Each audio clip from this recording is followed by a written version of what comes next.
is Tito Santana versus the Executioner, who the Executioner is portrayed here by Buddy Rose. That's Now, right. I do not have any idea who Buddy Rose is.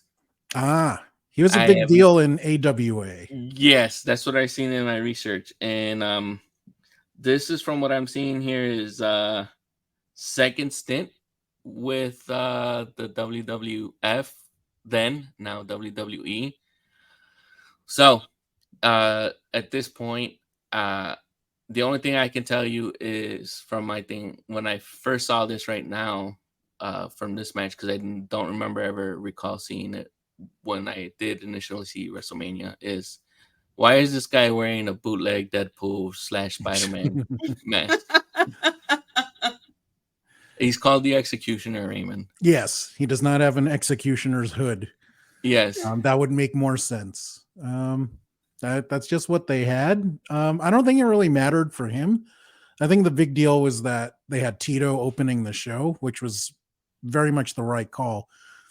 He was a longtime intercontinental champion. He wasn't champion at that time. I think he'd lost the belt to Valentine, right? Is that right? Yes. And that's why he's trying to get the belt back. Right. That's the But storyline. Buddy Rose, the Executioner, is good friends, Yes.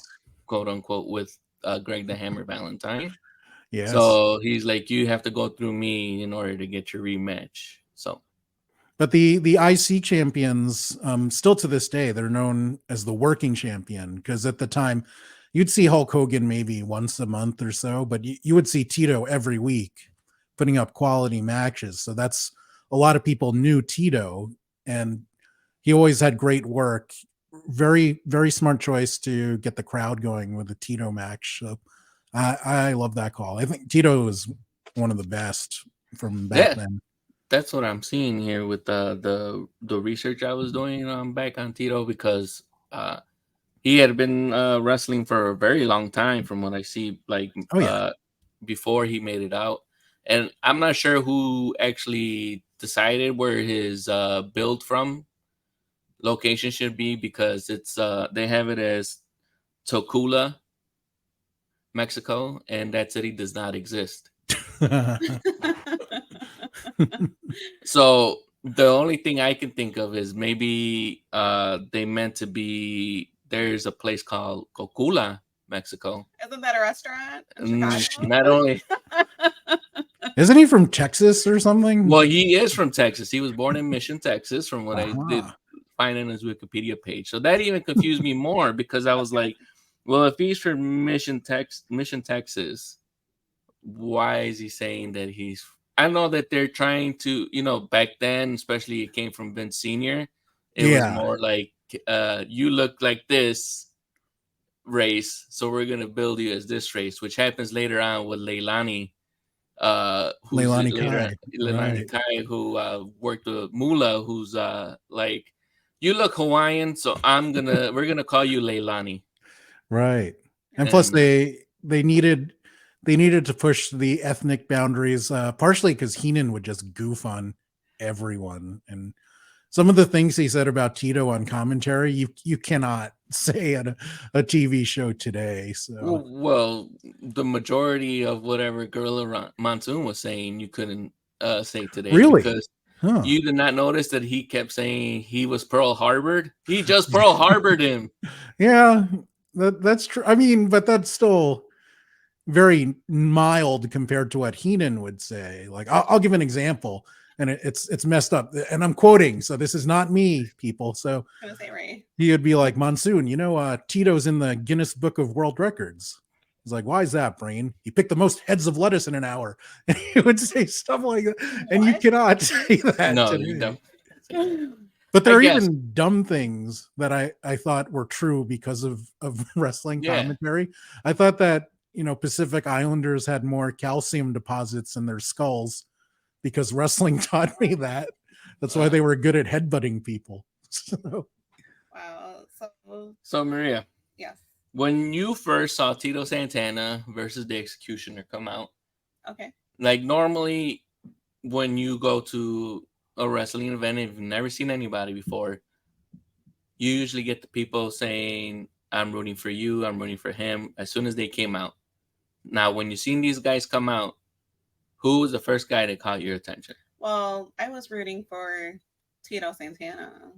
So Mhm. that was my hoping he wins. But also, I really noted that the match was pretty short. I Yeah. think it was like 5 to 7 minutes. Yes. And some of these matches are super long. So I was telling Carlos, I'm like, why can't we get matches like this today? Because some of them are like super long. I thought it was a good match. I thought he had a lot of good moves, and I was definitely rooting for him. Okay.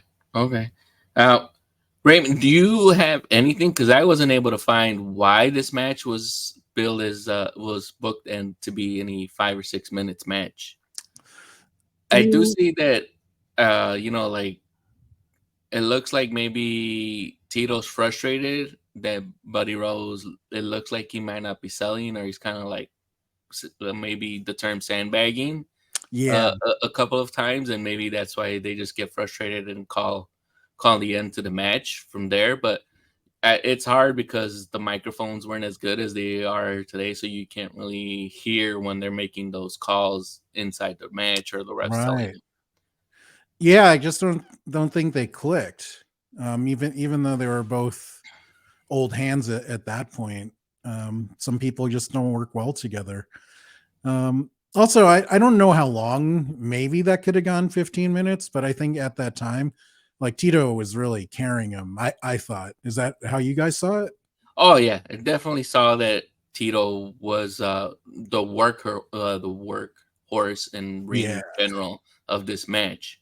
Like, and you can see why not only does he win this match, but we'll see him pop up many a time throughout most of these WrestleMania events. Mhm. I think So he ended up winning that match, right? yes, he So ends up winning ended that up match. with like I'm not sure what the term is, but like a flying forearm to the executioner, and that was it. I don't Yes. think did he? I thought he Well, won he with a did. figure four. He put it was a setup. It was like a two step type of thing. He does a Right. flying forearm. It falls near the ropes, the super elastic ropes that Vince Back has then. here Yeah. at this moment. And then Buddy Rose gets up, and then that's when he puts him in the figure four. Do they because they used to call his move the flying burrito. The flying did they say that? That does not happen until Bobby Heenan takes Okay. over as color What? commentator. Was that Heenan or Ventura? I don't remember, honestly. So Well, if it's not here from when I was doing my research, Jesse stops doing the color commentating full time around 1986. Jesse Ventura. yeah. Yes, Jesse, former governor of Minnesota, right? Yes. Yeah, I almost said Minneapolis, Minnesota. Jesse the Body Ventura, who starred in Predator. Predator. Oh Yes. wait, Yeah, the movie Predator. the movie Yeah. Predator. He has Well, I this big forgot what his line. I ain't yeah. got time to bleed. I did not know that. How Yeah, long was he which the governor for? I don't know. I didn't bother to look that For up. a while, yeah. Yeah. Wow. Well, I mean, if anybody is watching and you know how long he was, add it in the comments below. Great call. Yes. Right. Now, Raven, Yeah. before we move on to the next one, had you seen Buddy Rose as much as before this WrestleMania introduction? I remember him being in an AWA tag team. I don't even remember who his partner was, but yeah, he was Playboy Buddy Rose. Mm-hmm. And they did fight at the time. They were called the Midnight Rockers. Wow. That was Shawn Michaels and Marty Jannetty Oh. before they were in WWF As the Rockers. as the Rockers. So they had a pretty bloody feud with Buddy Rose or I got to look this up now who his tag team partner was. Yeah, because I forgot to write it down, unfortunately, and sorry, guys. Oh. That's on me. But I was wondering, Doug Summers. Doug Summers. Wow. I have no idea who Doug Summers I was is, gonna ask, but I'm that like, who's Doug Summers? yeah. He hung out with Buddy Rose. That's all I know. Oh, okay. So that probably explains, is this the reason because he's not long for the WWF world No. after this match. And is it because, do you think of what this match pretty much gave? I mean, he technically, I think if we were all doing Smart Marks blogs and things like that, we would all put Tito Santana going over Buddy Rose. But is Right. it, would it have been because of him and his work ethic or his mat skills or things like that? Because, like you said, they didn't have the chemistry, so this booking would have been like, well, why would we even put this together? Because they normally workshop these like in house shows, and you figure that they would have been able to. Yeah. So house shows are like They're untelevised. yeah, so like remember when we went back maybe 5-6 years to like the one over here in Hammond. Okay, yeah, that and was that was like a awesome. little small show, but you got to We were part of the action. Mhm. They were tumbling into us. So I was Yeah. like, yes, more live action. So those are considered house shows because there's no cameras. Okay. And normally that's what they use to work on their gimmicks, their Okay. characters, or work on stuff on the matches because they're gonna work later on in a big match pay-per-view like WrestleMania is now. Right. To get out the kinks, and like if they never worked before, you got to work on that repetition and communication so it looks more fluid and you get to make the people believe the magic. Noted. And it's Right. kind of like how a stand-up will try stuff in small clubs and work out material before doing the special Going live. kind of thing. Yeah. Okay, that makes So- sense.